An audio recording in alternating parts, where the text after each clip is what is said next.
The whispering stones श्रृंखला के तीसरे या तीसरे अध्याय में आपका स्वागत है। राजस्थान की अरावली पहाड़ियों में बादलों को चीरती एक विशाल दीवार है, कुंभलगढ़ किला, जिसे इंडिया की ग्रेट वॉल कहा जाता है।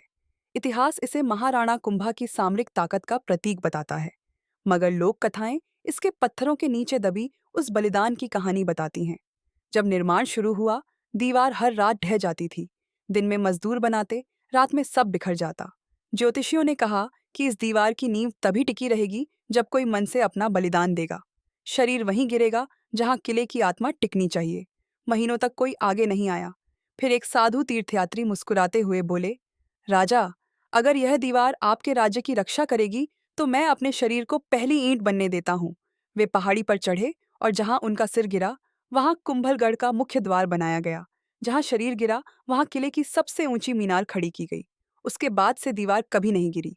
36 किलोमीटर लंबी, इतनी चौड़ी कि 5 घोड़े साथ दौड़ सकते हैं। शाम को अन्विता दीवार पर चलते हुए नोट करती है कि हवा में एक अजीब थिरकन है, जैसे कोई अदृश्य पहरेदार उसके ठीक पीछे चल रहा हो, हर कदम पर कदम, कभी पास कभी दूर।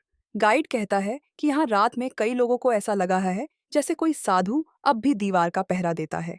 उसके कदमों की प्रतिध्वनि कभी कभी चट्टानों पर लौट आती है।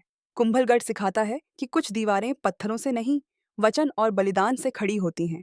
इतिहास सिर्फ राजाओं को याद रखता है, लेकिन लोक कथाओं ने उस साधु की सांस इस किले की नींव में हमेशा के लिए कैद कर दी है।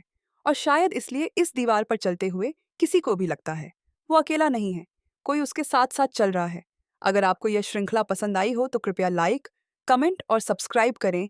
आपका सहयोग हमें आगे और ऐसी कहानियां बनाने की प्रेरणा देता है।